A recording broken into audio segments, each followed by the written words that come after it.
ಆದಿಚುಂಚನಗಿರಿಯ ನಿರ್ಮಲಾನಂದನಾಥ ಶ್ರೀಗಳ phone tap ಆಗಿರೋ ವಿಚಾರಕ್ಕೆ ಸಂಬಂಧಪಟ್ಟ ಹಾಗೆ ನಾನು ಸಮಯ ಬಂದಾಗ ಮಾತನಾಡ್ತೇನೆ, ದಾಖಲಾತಿ ಇದೆ ಅಂತ ಬೆಂಗಳೂರಿನಲ್ಲಿ ಡಿಸಿಎಂ ಡಿಕೆ ಶಿವಕುಮಾರ್ ರಿಯಾಕ್ಟ್ ಮಾಡಿದ್ದಾರೆ.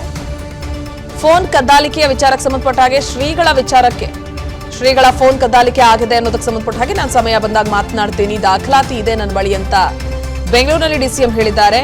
ಇದೆಲ್ಲವೂ ಗೊತ್ತಿರೋ ವಿಚಾರವೇ ಅಂತಂದ್ರು. ಈ ಹಿಂದೆ ಮಾಜಿ ಸಿಎಂ ಎಚ್ಡಿಕೆ ಫೋನ್ ಕದ್ದಾಲಿಕೆಯನ್ನ ಮಾಡ್ತಾ ಇದ್ರು, ಅಂದ್ರೆ ಆರೋಪವನ್ನ. ಇದನ್ನ ಗೊತ್ತಿರುವಂತ ವಿಚಾರನೇ, ನಾನು ಈಗ ಮಾತಾಡಕ್ ಹೋಗಲ್ಲ, ಅದನ್ನ ನಾನು ಆಮೇಲೆ ಮಾತಾಡ್ತೀನಿ. ನನಗೆ ಮನಸ್ಸಿಗೆ ನೋವಾಗ್ತದೆ. ಡಾಕ್ಯುಮೆಂಟ್ ಇದೆ, ನಾನು ಆಮೇಲೆ ಈಗ ಬೇಡ, ಈಗ ಮನಸ್ಸಿಗೆ ನೋವಾಗ್ತದೆ ಮಾತಾಡೋದು. ಇದನ್ನ ಗೊತ್ತಿರುವಂತ ವಿಚಾರನೇ, ನಾನು ಈಗ ಮಾತಾಡಕ್ ಹೋಗಲ್ಲ, ಅದನ್ನ ನಾನು ಆಮೇಲೆ ಮಾತಾಡ್ತೀನಿ. ನನಗೆ ಮನಸ್ಸಿಗೆ ನೋವಾಗ್ತದೆ. ಡಾಕ್ಯುಮೆಂಟ್ ಇದೆ, ನಾನು ಆಮೇಲೆ ಈಗ ಬೇಡ, ಈಗ ಮನಸ್ಸಿಗೆ ನೋವಾಗ್ತದೆ ಮಾತಾಡೋದು. ಇದನ್ನ ಗೊತ್ತಿರುವಂತ ವಿಚಾರನೇ, ನಾನು ಈಗ ಮಾತಾಡಕ್ ಹೋಗಲ್ಲ, ಅದನ್ನ ನಾನು ಆಮೇಲೆ ಮಾತಾಡ್ತೀನಿ. ನನಗೆ ಮನಸ್ಸಿಗೆ ನೋವಾಗ್ತದೆ. ಡಾಕ್ಯುಮೆಂಟ್ ಇದೆ, ನಾನು ಆಮೇಲೆ ಈಗ ಬೇಡ, ಈಗ ಮನಸ್ಸಿಗೆ ನೋವಾಗ್ತದೆ ಮಾತಾಡೋದು. ಆದಿಚುಂಚನಗಿರಿಯ ನಿರ್ಮಲಾನಂದನಾಥ ಶ್ರೀಗಳ ಫೋನ್ ಟ್ಯಾಪ್ ಆಗಿರೋ ವಿಚಾರಕ್ಕೆ ಸಂಬಂಧಪಟ್ಟ ಹಾಗೆ ನಾನು ಸಮಯ ಬಂದಾಗ ಮಾತನಾಡ್ತೇನೆ, ದಾಖಲಾತಿ ಇದೆ ಅಂತ ಬೆಂಗಳೂರಿನಲ್ಲಿ ಡಿಸಿಎಂ ಡಿಕೆ ಶಿವಕುಮಾರ್ ರಿಯಾಕ್ಟ್ ಮಾಡಿದ್ದಾರೆ.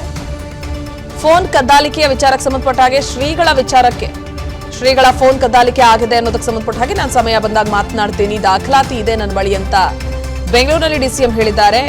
ಇದೆಲ್ಲವೂ ಗೊತ್ತಿರೋ ವಿಚಾರವೇ ಅಂತಂದ್ರು.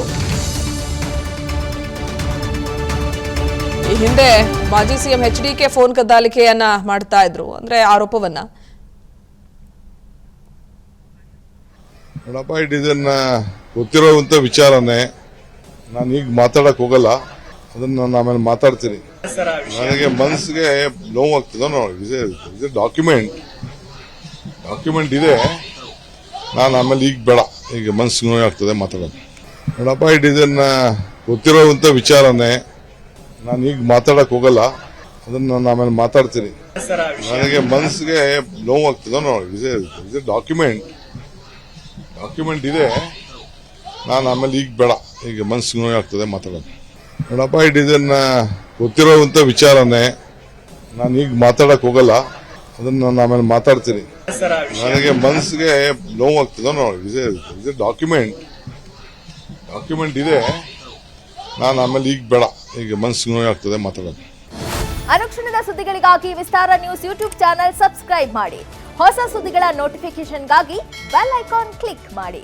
ಲೇಟೆಸ್ಟ್ ಅಪ್ಡೇಟ್ಸ್ಗಾಗಿ www.vistaranews.com ವೆಬ್ಸೈಟ್ಗೆ ವಿಸಿಟ್ ಮಾಡಿ. ಅಂಗೈಯಲ್ಲೇ ಜಗತ್ತಿನ ಸುದ್ದಿ ತಿಳಿಯಲು ವಿಸ್ತಾರ ನ್ಯೂಸ್ ಕನ್ನಡ ಆಪ್ ಡೌನ್ಲೋಡ್ ಮಾಡಿ.